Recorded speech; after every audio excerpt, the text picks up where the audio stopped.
बिस्मिल्लाहिर्रहमानिर्रहीम। अस्सलाम वालेकुम नाज़रीन, मैं हूं मोहम्मद ज़ुबैर और मेरे साथ मौजूद हैं वजीहा ज़ुबैर। नाज़रीन। हम सबको अपने बच्चों पे बहुत गुस्सा आता है। हम्म। पूरी दुनिया में बच्चों की तरबियत पे जब बात की जाती है तो जो हॉट इशू है वो ये है कि बच्चों को डांटना और मारना। तो आज हम ये बात करेंगे कि अगर आपका दिल चाहता है बच्चों को डांटने का, या आप बच्चों को डांटते या मारते हैं, उन पर गुस्सा करते हैं, तो आप क्या करें।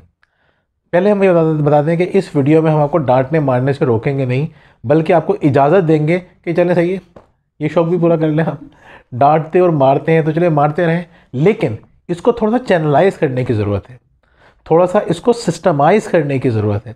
हम्म। आहिस्ता आहिस्ता आप देखेंगे कि आपका गुस्सा बच्चों के ऊपर से कम होना शुरू हो गया है और साथ साथ चीज़ें बेहतर होना शुरू हो गई हैं। अच्छा, डांट और मार का एक नुकसान ये होता है कि चीज़ें ठीक होने के बजाय वक्ती तौर पे थोड़ी सी बेहतर होती हैं, फिर तो मज़ीद ख़राब होते होते होते बहुत ही ख़राब हो जाती हैं और बच्चे हमारे हाथ से निकल जाते हैं। लेकिन आज जो आपसे टेक्निक डिस्कस करेंगे उसका आपको फ़ायदा ये होगा कि आप बच्चों को डांटेंगे भी, मारेंगे भी, और आपके बच्चे बेहतर भी होंगे और आहिस्ता आहिस्ता आपका गुस्सा बच्चों के ऊपर से कम होना शुरू हो जाएगा। तो शुरू करें आज का टॉपिक। वजी, आप कुछ कहेंगे इस बारे में? बिल्कुल, मैं कहूँगी कि पहले पूरी वीडियो देख लें, उसके बाद कोई नतीजा अखज़ कीजिएगा। ये ना हो कि आप सोचें कि अच्छा मार सकते हैं बच्चों को और मारना पिटना शुरू कर दें, या ऐसा ना हो कि इनकी ये बात सुन के कि अच्छा ये कह रहे हैं कि बच्चों को मारना चाहिए, देखनी नहीं है वीडियो पूरी। तो ऐसा मत कीजिएगा, पूरी वीडियो देख लीजिए, फिर आपको अंदाज़ा होगा हम आपसे क्या कहना चाह रहे हैं। यानी हमारे बारे में कोई भी राय कायम करने से पहले हमारी पूरी बात सुन लीजिएगा। इसमें आपका भी नुकसान होगा, आपके बच्चों का भी नुकसान होगा अगर आप पूरी बात नहीं सुनते तो। लेकिन हमने अपने घर में एक उसूल बनाया और बड़ा इंटरेस्टिंग उसूल था। मैंने ये कहा कि घर में कोई भी गुस्सा नहीं करेगा। दो उसूल हैं। पहला उसूल ये है कि घर में कोई भी गुस्सा नहीं करेगा, और दूसरा उसूल ये है कि कोई मुझे गुस्सा नहीं दिलाएगा। तो बच्चे हंसते थे कि वो ये कैसे आपने उसूल बनाए, आपको तो गुस्सा किसी भी बात पर आ जाएगा। फिर तो आप कहेंगे देखो गुस्सा आप लोगों ने मुझे दिलाया है, तो आपको तो कोई कसूर होगा ही नहीं, और हमारी डांट भी पड़ती रहेगी और हमारी मार भी लग जाएगी। जबकि डांट और मार उनकी इतनी लगती नहीं है। तो लेकिन उनको वो कहने लगे बाबा फिर तो आप हमें डांटेंगे भी। नाज़रीन, आज हम ये चीज़ देखेंगे कि किस तरह से रूल्स बना के अपने गुस्से को हमें कम करना है। तो आज हम कौन सी टेक्निक सीख रहे हैं भैया? जी बिल्कुल, देखें जैसे ज़ुबैर ने कहा कि हम किस तरह से बच्चों को मारें या हम किस तरह अपना गुस्सा कंट्रोल करें, दोनों चीज़ें हैं सामने हमारे।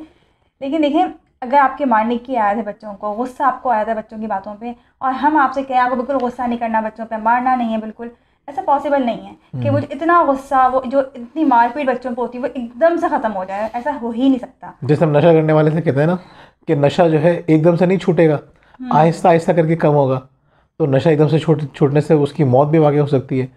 तो बहुत से लोगों से हम कहें मारना छोड़ दें तो उनको मौत आ जाएगी, ये सोच के कि हमें तो बिल्कुल ही मना कर दिया। तो हम कहते हैं आहिस्ता आहिस्ता उसको कम करें। बिल्कुल, कहते हैं चोर चोर ही जाए, हेरा फेरी से ना जाए। बिल्कुल। तो फिर भी जब ये मारते हैं जब पेरेंट्स, तो फिर उन्हें अफसोस भी बहुत होता है कि हमने मारा क्यों बच्चे को, हमें नहीं मारना चाहता। फिर वो जो गिल्ट में जाते हैं उसकी वजह से और मसाइल होते हैं, वो एक और टॉपिक है। बिल्कुल। लेकिन इस वक्त हम बात कर रहे हैं कि बच्चों को आप किस तरह डांट सकते हैं या किस तरह, एक तो खैर हम मारने के खिलाफ ही हैं कि मारना नहीं चाहिए, लेकिन फिर भी अगर वो कौन सी बातें जिस पर आप कंप्रोमाइज़ नहीं करेंगी, और बच्चों को मालूम होना चाहिए कि वो कौन सी बातें हैं जिस पे मेरे पेरेंट्स कंप्रोमाइज़ नहीं करेंगे, वो डांट भी पड़ सकती है और मुझे मार भी पड़ सकती है। बिल्कुल, यानी अगर आप बहुत ज़्यादा मारते हैं ना, हाँ, तो हम उसको कम आहिस्ता आहिस्ता कम कर रहे हैं। अच्छा, बहुत ज़्यादा मारने का एक नुकसान ये भी होता है कि बच्चे को पता ही नहीं होता मुझे किस बात पे मार पड़ जाएगी और किस बात पे डांट पड़ेगी। यानी उसको फिर ये लगता है शायद मैं जो भी काम करूँगा ना डांट और मार ही पड़नी है, तो वो छोटे और बड़े काम में फ़र्क ही नहीं कर पाता है। यानी जब भी आप उसको आवाज़ देंगे ना, तो वो सोच उसकी कैलकुलेशन शुरू हो जाएगी कि अब मैंने ऐसा क्या कर दिया कि अब मुझे डांट होगी या मार होगी। नाज़रीन, पहली बात हम एक ही बात है, वो ये है कि आप यस लिस्ट बनाइए। तो वजह आपको बताएंगे कि यस लिस्ट से मुराद क्या है। देखिए, यस लिस्ट से मुराद ये है कि जैसे ज़ुबैर ने बताया था कि आप बच्चों से कहा गया कि एक तो घर में हमारे को किसी को गुस्सा नहीं करेगा और को गुस्सा नहीं दिलाएगा, और बच्चों ने सवाल किया था कैसे हो सकता है, तो हमने भी एक यस लिस्ट बनाई थी, और यही हम आपको ही मशवरा दे रहे हैं कि आप बच्चों के साथ बैठें और एक यस लिस्ट बनाएं जिसमें आप बच्चों के साथ बैठ के ये डिस्कस करें और कौन सी बातें हैं जिस पर आप कंप्रोमाइज़ नहीं करेंगी। यानी बच्चा झूठ बोलता है अगर, इस पर कोई कंप्रोमाइज़ नहीं होगा। बच्चे ने किसी पे हाथ उठाया है, इस पर कंप्रोमाइज़ नहीं होगा। कोई बच्चा मिसबिहेव कर रहा है, इस पर कंप्रोमाइज़ नहीं होगा। ये आप अपने हिसाब से सोच सकते हैं वो कौन सी बातें हैं जिन पर आप कंप्रोमाइज़ बिल्कुल भी नहीं करेंगी। वो बच्चे को बता दें, मेरी लिस्ट बन गई है, इन तीन काम शुरू करें आप। इन 3 कामों में बिल्कुल कंप्रोमाइज़ नहीं करेंगे। अगर इन 3 कामों में से आपने कोई काम किया तो आपकी डांट भी पड़ सकती है, आपकी मार भी पड़ सकती है। इस बात के लिए आप मेंटली प्रिपेयर रहिएगा, इसमें आपको कंप्रोमाइज़ नहीं करेंगे। अब बच्चे को अंदाज़ा हो जाएगा इस बात से कि ये काम मुझे नहीं करने। बिल्कुल। अच्छा, आपको ये भी पता होगा कि इन बातों में मेरी डांट या मार हो सकती है। अच्छा, फिर एक काम ये ख्याल रखिएगा, 3 ही की लिस्ट बनाइएगा, कोई बहुत लंबी चौड़ी लिस्ट में बना लीजिएगा कि ये भी नहीं करना, ये भी नहीं करना।